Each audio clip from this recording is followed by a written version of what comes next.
अस्सलाम वालेकुम व्यूवर्स, आप देख रहे हैं SG news programme dark story के साथ। मैं हूं आपका होस्ट अहमद अली। इस कायनात में बहुत सारे राज पोशीदा हैं। कहा जाता है कि ये एक दुनिया सिर्फ इंसानों के रहने की दुनिया नहीं है, बल्कि इस एक दुनिया के अंदर बहुत सारी ऐसी दुनियाएं मौजूद हैं जो हमारी नज़रों से पोशीदा हैं। आज के प्रोग्राम में हम डार्क स्टोरी एक आपसे शेयर करेंगे। इस प्रोग्राम का मकसद यही है, बहुत सारी ऐसी डार्क स्टोरीज़, ऐसे डार्क सीक्रेट आपके सामने लेकर आएँ जो आज से पहले या तो आपने सुने हैं, और अगर सुने हैं तो उस तरह से नहीं सुने जिस तरह से हम बयान करेंगे।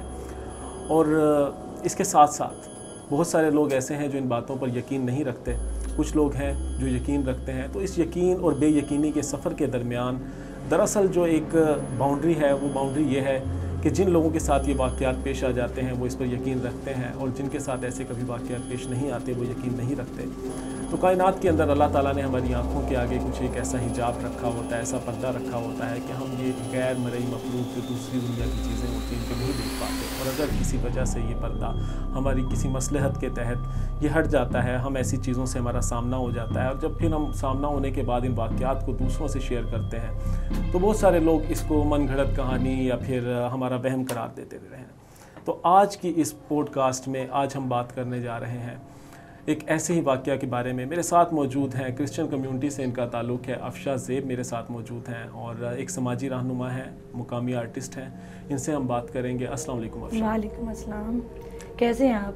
मैं खैरियत से हूँ। अफशा, ये बताएं कि आज का प्रोग्राम डार्क स्टोरी है, तो डार्क वाक़यात बहुत सारे ऐसे हमारी ज़िंदगी में होते हैं जो कभी कुछ बचपन में हुए होते हैं, कुछ ख्वाबों से कुछ का ताल्लुक़ होता है, कुछ हमने अपने बड़ों से सुने होते हैं। आपकी ज़िंदगी में कोई ऐसा डार्क वाक़या हुआ हो?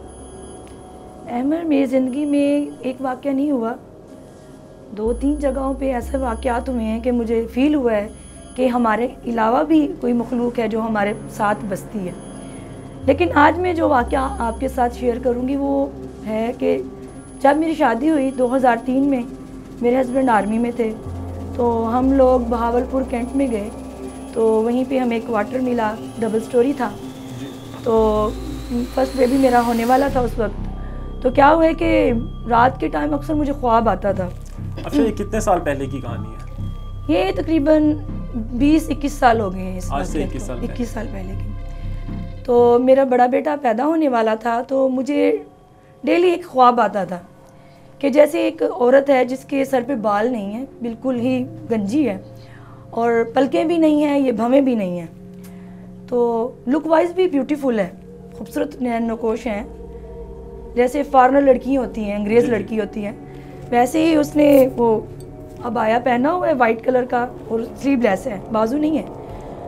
तो वो अक्सर मुझे ख्वाब में क्या होता है कि मुझे ख्वाब में वो एक स्ट्रेचर पे डाला होता है उसने, तो मेरे ऊपर वाइट कपड़ा पहना होता है जी, और वो मुझे ज़बरदस्ती स्ट्रेचर जो है ना वो हॉस्पिटल की दूसरी सेकंड फ्लोर पे लेके वो भाग रही है, और मैं कपड़ा उतारती हूँ, मैं कहती हूँ मुझे कहाँ लेके जा रही हो, और वो मुझे कहती मैं तुझे यहाँ से ले जाऊँगी। अच्छा, ये आपको जो ख्वाब में नज़र आता था हॉस्पिटल, वो आपका हॉस्पिटल देखा हुआ होता था?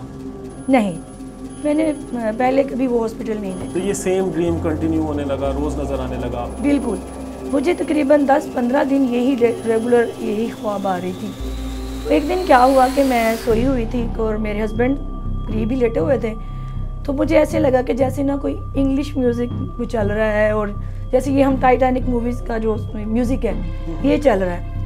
तो मैंने इर्द गिर्द देखा, हम दोनों अकेले थे मियाँ बीवी वहाँ पे, तो कोई मुझे ऐसे लग रहा था जैसे हमारी ना बालकनी की बाहर से कोई सॉन्ग गा रहा है। तो सेकंड स्टोरी पे थे हम लोग जी। तो मैंने भी नाइट सूट पहना हुआ था, और मैंने इस दौरान मुझे डर भी नहीं लगा, मुझे ऐसे लग रहा था जैसे कोई गा रहा है। तो मैं उठी हूँ, मैंने कहा देखती हूँ क्या है। अच्छा, मैंने जब देखा कि वही औरत थी, और एक अट्रैक्शन जैसे बढ़ती है ना कि मैं उसकी तरफ ही देख रही थी, इधर उधर का ध्यान मैंने बिल्कुल छोड़ दिया। ये ख्वाब नहीं था आपका, मतलब आप रियलिटी में देख रही थी? बिल्कुल ऐसे ही है। और जब मैंने उसकी तरफ देखा और उसने भी मेरी तरफ देखा है, और वो मुझे इशारा कर रही है, इतने में मेरे हस्बैंड ने देखा इधर उधर की ये कहाँ क्या कर रही है। उसने मैंने कहा अफशा ये क्या कर रही हो आप? फिर मैंने उसे देखा, वो गायब हो गई है। अच्छा, फिर मुझे नज़र नहीं आई। फिर वो आपको नज़र नहीं आई। तो आपको क्या लगता था कि ये आपका एक पहले पहल आपको महसूस हुआ होगा वहम है, या आपको लगने लगा कि रियलिटी में ये कोई चीज़ है, आपको यकीन आ गया था इस चीज़ पर? नहीं, वहम तो तब था ना कि मैं नींद से जागती तो फिर मुझे लगता कि मैं वहम। जब मैंने नींद से उठकर उसे बैल्कनी से नीचे देखा है ना, तो वो प्रॉपर मेरी तरफ देख रही थी। तो अच्छा, ऐसे वाक़यात जब होते हैं तो एक चीज़ और होती है कि हमारी फैमिली में जो हमारे लोग होते हैं, बहुत सारे हर घर में मुख्तलिफ नेचर के लोग होते हैं, वो यकीन नहीं कर पा रहे होते हैं कि जो आप बता रहे हैं आपका वहम हो सकता है या ऐसा कुछ नहीं है। तो आपके हस्बैंड के आपको सपोर्ट कर रहे थे उस टाइम पर, वो यकीन कर रहे थे? नहीं, वो भी ये फील कर रहे थे कि शायद मेरा वहम है या मुझे अंदर से खुद कोई प्रॉब्लम है। तो इससे पहले आपके साथ वाक़यात ऐसे हुए हैं तो आपका क्या यकीन है कि जिन्नात, रूहें, चुड़ैलें, इन चीज़ों को आप मानती हैं कि दूसरी दुनिया की चीज़ें हमारे आसपास हमारे करीब रहती हैं और कभी किसी वजह से वो हमारे से कनेक्शन में आ जाती हैं, राब्ते में आ जाती हैं? हाँ अहमर, मैंने लोगों की बातें सुनी हैं, लोग कहते हैं ये ख्याली चीज़ें ये हो, लेकिन इंडिविजुअल मैं अपनी बात करूँगी कि मेरा ख्याल है कि ये चीज़ें हमारे साथ हैं।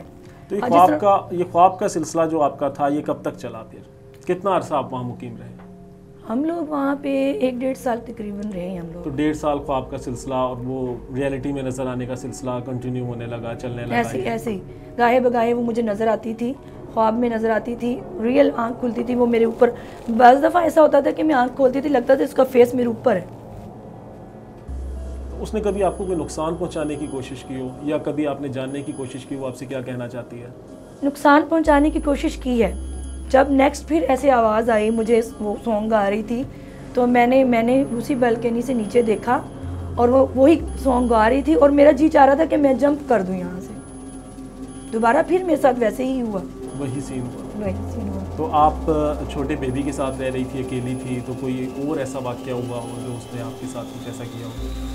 हाँ, मैं अपने से तो मुझे नहीं हुआ कि मेरी अपनी ज़ात को शायद मुझे डर नहीं इतना फील हुआ, या अपने बच्चे के मामले में मैं कुछ कॉन्शियस थी। मैं हमेशा अपने बेबी को जब मैं करवट लेती थी अपने साथ साथ ही रखती थी। लेकिन एक दफ़ा क्या हुआ कि मेरा बेटा मेरे साथ सोया हुआ था, तो क्या हुआ कि मेरा बेटा वो बेबी ब्लैंकेट में था, जिप बंद थी, ऐसे किसी चीज़ ने उठा के उसे नीचे रख दिया। वो रो भी नहीं रहा था और सो रहा था। और जब मेरी आँख खुली सुबह 6:30 बजे के करीब और मेरा बेटा मेरे बेड से नीचे पड़ा हुआ था, जबकि मैं बहुत ज़्यादा परेशान हुई और मेरा जी चाहा कि आज ही फ़ौरन मैं इस फ्लैट को छोड़ दूँ। तो वो उस टाइम बेबी की एज क्या थी? मेरे बेबी की उस टाइम एज थी, दिनों का ही था, कुछ दिनों का था। हाँ जी, और मतलब अगर कुछ दिनों का था। बेबी बेड से गिरता भी है तो वो रोता है, उसकी कंडीशन खराब हो जाती है, ऐसे ही है। पूरी रात नहीं गुजार सकता। 20-24 दिन का था मेरा बेटा। 24 दिन का। हाँ जी। तो फिर मुझे यकीन हुआ कि वाकई ही यहाँ पे कुछ ऐसी चीज़ है जो नज़र आने के बजाय हरकतें भी करती है और मूवमेंट भी करती है और वो हमें टच भी करती है।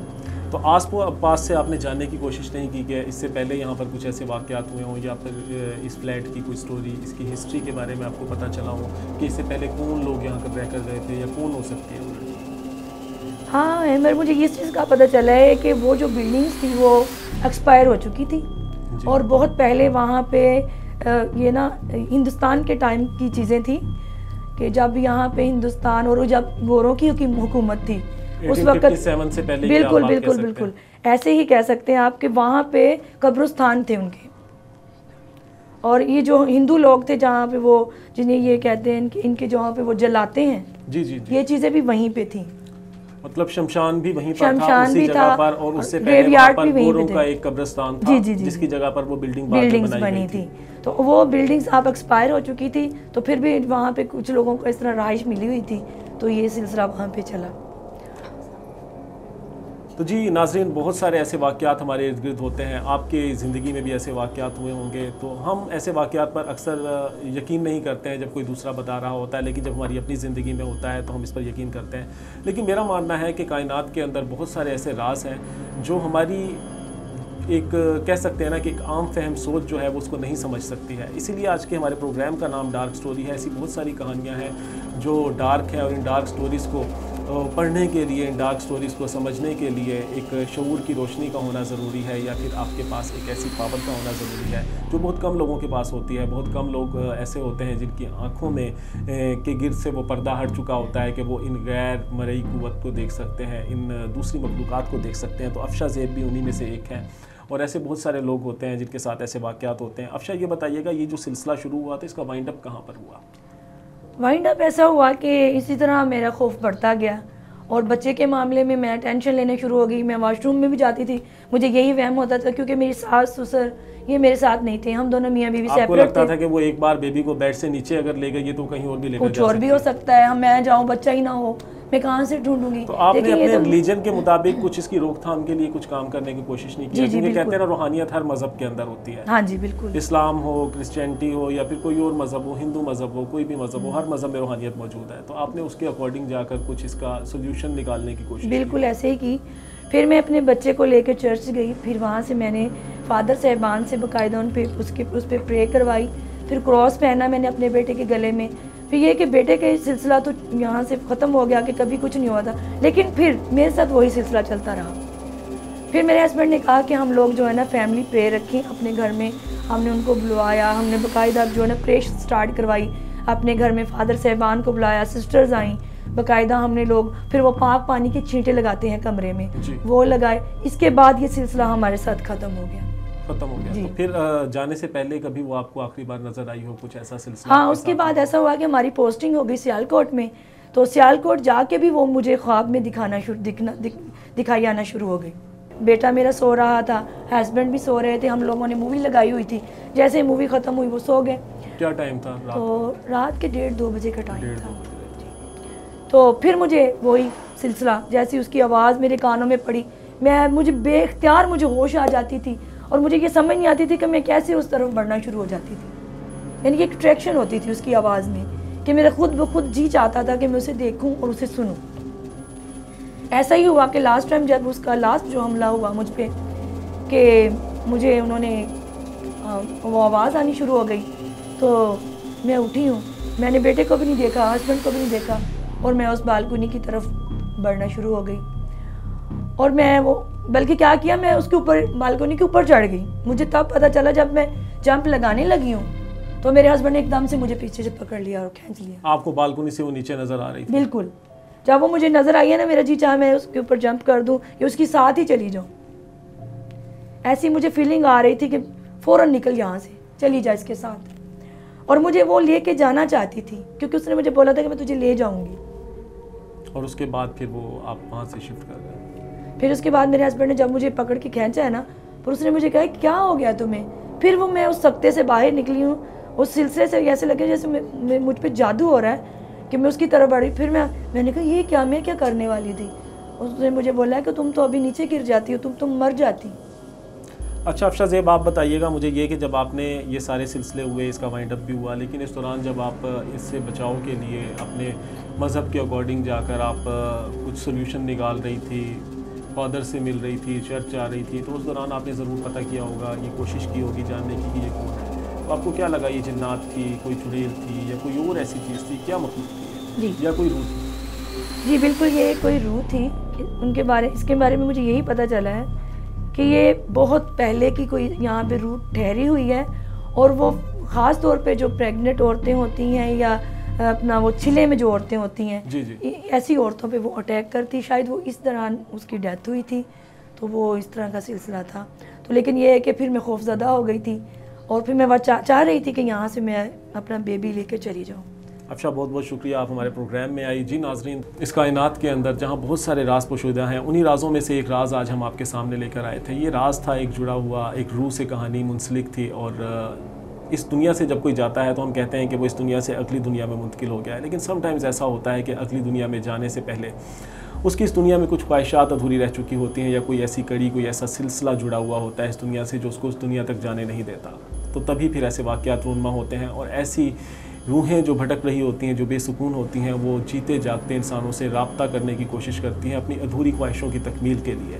वो अधूरी ख्वाहिशें पूरी होती हैं या नहीं होती हैं, ये एक अलग बात है, एक अलग डिबेट है, लेकिन इसके बावजूद ही अपनी कोशिश को जारी रखती हैं। और सालों साल बहुत सारी ऐसी जगह हैं, बहुत सारे ऐसे राज हैं, बहुत सारे ऐसे घर, ऐसे कब्रिस्तान हैं जहाँ पर अक्सर चौकों में, चौराहों में ऐसी रूहें अक्सर लोगों को नज़र आती हैं।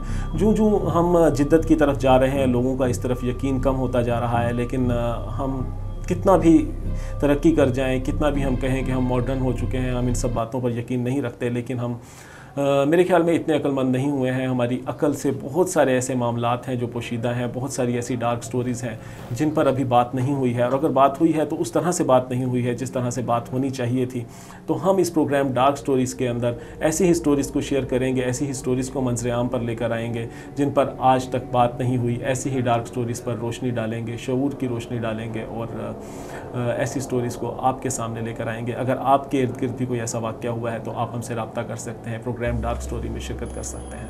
नेक्स्ट एपिसोड तक के लिए अपने होस्ट अहमद अली को दीजिएगा इजाज़त। अगले प्रोग्राम के अंदर फिर से एक नई डार्क स्टोरी के साथ आएंगे। तब तक अपना बहुत सारा ख्याल रखिएगा। अल्लाह निगहबान।